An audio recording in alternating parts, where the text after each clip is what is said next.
What's up, everybody? This is Greg Cruz, aka G-Bo, coming from No Warning Shot series. Right here, I got special guest Marlo M.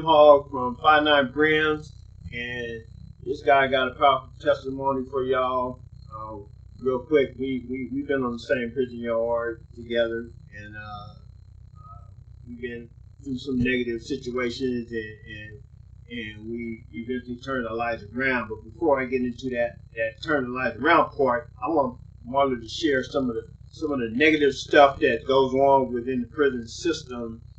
As he hit the prison yard in 1979, some of y'all wasn't even born, but for those that don't know, he's just gonna give you the real of what it was like. So Marlo, tell me when you first hit Chino, because Donovan wasn't even open at that time.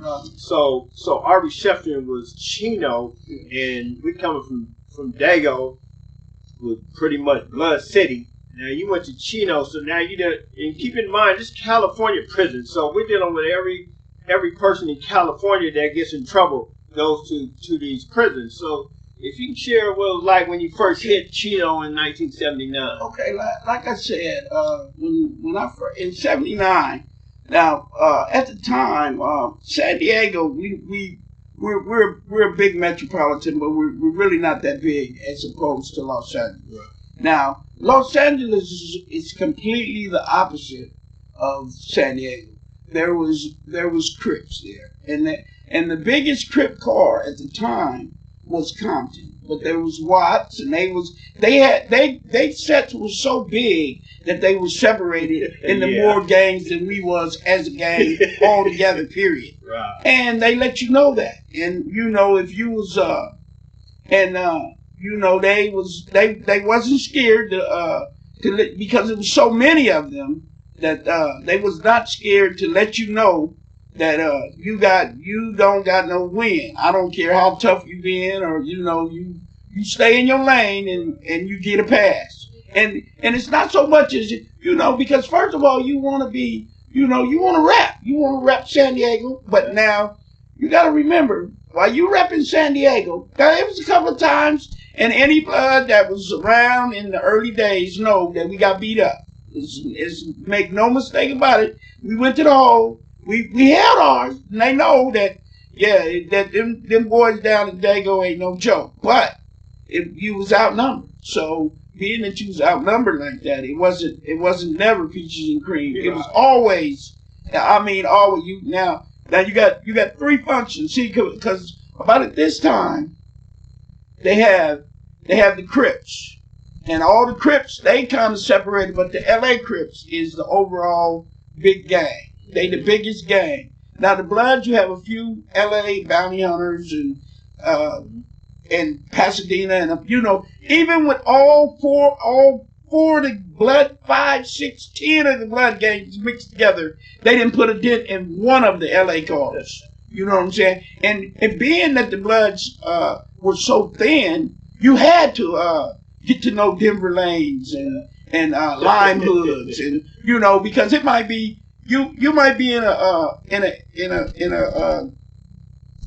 cell area where one tier is 2 Bloods and it's 75 Crips, and you guys got to eat together sometimes, and you got to stay in line. You got to remember you got to stay in line when you eat. So you want to get with your people when you eat, because if something goes on with the other races, and at this time before, like maybe now it's a little, the whole prison thing is different now, but back then they had what were not the Nazi lowriders, they had the real Nazi white boys that was big like bikers. And, I was a little cat then. They had the big beards, and they was real peckerwoods that wasn't scared. They fight Crips, they fight Bloods, they fight Mexicans, and then you had the Mexican Mafia. They were really gangster, and the Mexicans were more like a army. They had to exercise and do stuff together and pay in, put their money together for food, make sure everybody got groceries, and one thing we was okay with as far as the prison politics went. We didn't have to. You want to look out for your homeboys. You know what I'm saying? And being it's never going to be too bad because you would never have an abundance of bloods. You would never have 5 bloods in one area where you guys would exercise together, and it would only be a handful of you. It would only be a handful of you. Because as you go up north further, you see that the gang thing is phenomenal. California. So let me ask you this. Because you hit Chuckawalla prison when I was there, actually. I was there 2007 to 2010, and we came together somewhere in there. Yeah. We met up in there. We was actually in the same building and everything.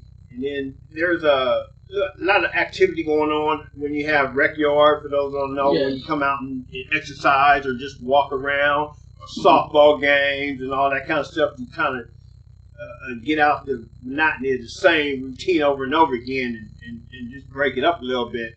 So I remember incident, the guys walking around playing football, but they were playing more the youngsters, and we were just kicking on the sideline, because a lot of times we kick on the sideline and goof around and laugh at people doing some sloppy shit, right? Right. And we got, homeboys that we're up there in age, so we're OGs, and then we had one of the OGs, I don't throw names out there like that or anything, but we had one of the homeboys that was playing around because he just horse plays a lot, and I remember incident where the guy was playing with Marlo and Marlo was telling him to quit playing, right?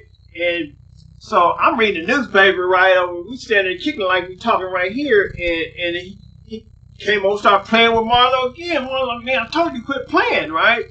And he did it that third time, and the third time's the charm. Marlo flipped him around and he had me in the bear hug and woo and dipped him and body slammed him on the ground. Marlo, I told you to quit playing, you know what I mean? And I laugh about it now, man, because I'll never forget that, because he tried to tell him to quit playing and he kept playing. The next thing you know, he went to the infirmary, he went to the medical doctor, and he came back with a broken collarbone.